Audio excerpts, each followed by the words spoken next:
Despite being found guilty of multiple murders, they say Michael Smith is an innocent man. The family said Smith was high on drugs when he ended up confessing to killing Sharath Pulru and Janet Moore. Michael was being interrogated. He was high off of PCP. 40-year-old Janet Moore and 24-year-old store clerk Sharath Pulru in separate incidents back in 2002. Background. In Oklahoma City, Oak Grove Post member Michael Dwayne Smith was charged on 2 counts of slaying, burglary, robbery with a handgun, and arson. Tyron Tinock Armstrong and 2 other OGP members tried to loot Trans Food Mart in South Oklahoma City in November 2000. Smith had close personal ties to Armstrong, but he was not a part of the crime. Smith went to Janet Moore's apartment 2 days prior to the trial and slayed her when she started to scream. Despite being found guilty of multiple murders, they say Michael Smith is an innocent man.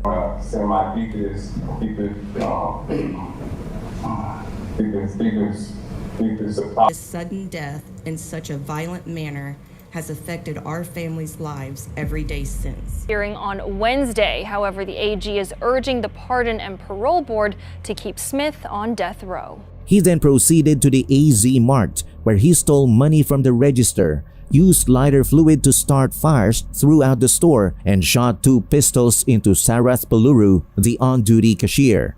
In an attempt to destroy evidence, he set fire to Mr. Puluru's body and everything he had touched in the AZ Mart. The following morning, Mr. Smith came home early and told his roommate that he had slain Janet Moore, taken care of some other business, and avenged his family. After a few hours, Mr. Smith went to Sheena Johnson's house and claimed that Miss Moore had been slain because her son had been snitching and that someone associated with the AZ Mart had been dissing his set on television in retaliation for the previous attempted theft. Detectives interviewed him about the slayings 3 days after he was arrested. Mr. Smith first denied being involved in their slaying, but then acknowledged his role and said he slayed both victims in retaliation for wrongs done to him or his family. The family said Smith was high on drugs when he ended up confessing to killing Sharath Pulru and Janet Moore. With heavy and hurting hearts, it goes without saying, Nisi was a pillar within our family. Not at all. I mean, he's a good guy, good-hearted guy, good family guy, you know what I mean? He was found guilty of murdering 2 people in separate shootings, but on the same day. The trial court denied the proof request, citing numerous indicators that the defendant was intelligent and the potential impact of neuropsychologist Dr. Foss Bianco on his capacity to comprehend the Miranda warnings and the ramifications of waiving them. Following a trial, the jury found the defendant guilty on all 5 counts. The state attempted to establish 2 aggravating circumstances during the sentencing phase of Mr. Smith's slaying convictions. 1. That each slaying was particularly heinous, atrocious, or cruel, and 2. That there was a likelihood that Smith would commit further violent crimes that would continue to pose a threat to society. The defense attorney's mitigation defense focused on how Mr. Smith's increased involvement in gangs was a result of his incapacity to deal with his father's slay. Challenging the Oklahoma court. Mr. Smith filed 2 applications for post-conviction relief, arguing that his trial counsel failed to fully investigate his family and social history. The OCCA denied relief in an unpublished order.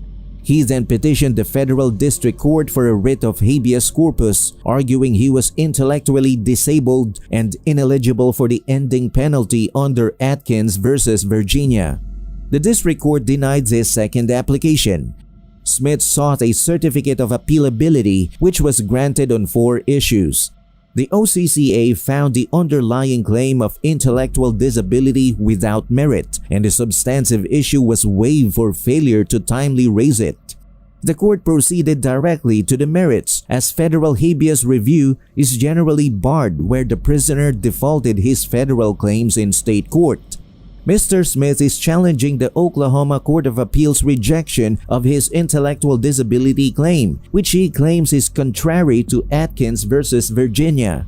The Supreme Court in Atkins held that the Eighth Amendment prohibits the slaying of intellectually disabled criminal defendants, but did not provide definitive procedural or substantive guides for determining when a person who claims intellectual disability will be ineligible for the ending penalty.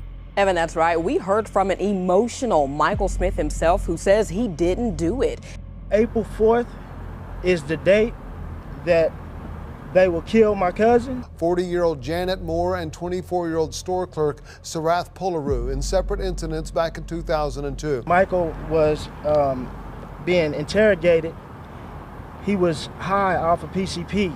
Mr. Smith challenged the OCCA's evaluation of his claim by offering 3 IQ tests indicating IQ scores of 76, 79, and 71, which he contended fall below 70 within the typical range of intellectual disability.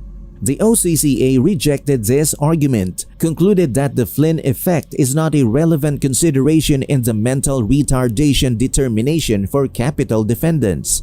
Mr. Smith also argues that the OCCA's rejection of his Miranda claim was unreasonable because the trial court and the OCCA failed to properly apply the totality of the circumstances standard in asserting the validity of his Miranda waiver. The trial court's findings in Mr. Smith's Miranda waiver case demonstrates fair consideration of his intelligence and the consequences of his waiver.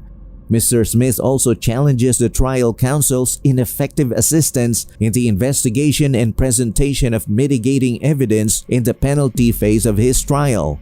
The OCCA addressed these claims on the merits, and its rulings are subject to differential review under AEDPA. Dismissal of ineffective assistance. Mr. Smith contends that an arbitrary interpretation of the circumstances led to the OCCA's denial of his ineffective assistance claim in his initial application for post-conviction relief. His claim was denied by the OCCA, which said that although the affidavits and records covered little new material, they did present more mitigating evidence that was shown during the trial. Oklahoma man will remain on death row tonight after the Pardon and Parole Board denied his plea for clemency. I feel these people of how drugs. We have learned that there was, in fact, a very clear connection, and it was all about vengeance. Pulled my gun out and shot his ass, like, bah, bah, bah. Peeled the gas off him, poured it on his. The court found that the OCCA's conclusion that he had not been prejudiced by trial counsel's conduct was incorrect, and that reasonable minds could not differ on this point. As a result, the court allowed the OCCA to assess the proof that was submitted in Mr. Smith's initial application for post-conviction relief.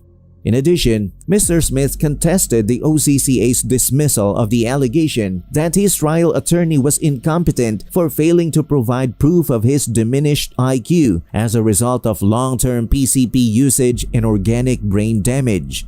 He claimed that Sears vs. Upton 561 U.S. 945 2010 is in conflict with the OCCA's conclusion that there was no bias as a result of the removal of this double-edged material. The OCCA denied Mr. Smith's claim of ineffective assistance, citing the evidence's double-edged quality and the possibility that a jury may form an unfavorable opinion if it were shown proof of the defendant's ongoing drug usage. Mr. Smith contests the OCCA's ruling in his case, claiming it was an unreasonable assumption that his low IQ and brain damage were brought on by regular long-term PCP usage. He contends that while Dr. St. Martin acknowledged that there was evidence from his school records and developmental history indicating he had serious intellectual impairments prior to starting to use illegal substances, he only linked a portion of his impairments to his use of PCP. The OCCA considers Mr. Smith's theory, which holds that his past drug use contributed to his purported brain injury and low intelligence, to be plausible, as does Mr. Smith's selective coding of his own experts' opinions to paint that same picture for the court. The argument put forth by Mr. Smith is that the OCCA's description of this evidence as having a double-edged quality is at odds with Supreme Court precedent. The execution of a man labeled a ruthless killer by the state attorney general is moving forward. Sharif was a loving son, brother, and uncle. He was the life of our family. The same people who withheld medical records. I didn't commit these crimes. I didn't kill these people. Oklahoma's Attorney General, however, calls Smith a ruthless killer. The evidence pertaining to mental health, particularly proof of poor intelligence, has been acknowledged by the Supreme Court to have a dual effect on the jury. The lack of a clearly defined federal statute is dispositive. In a broader sense, Mr. Smith contends that the OCCA erred in its assessment of bias. The objection is interpreted by the court as an assertion that the OCCA implemented the Strickland analysis in an unreasonable manner.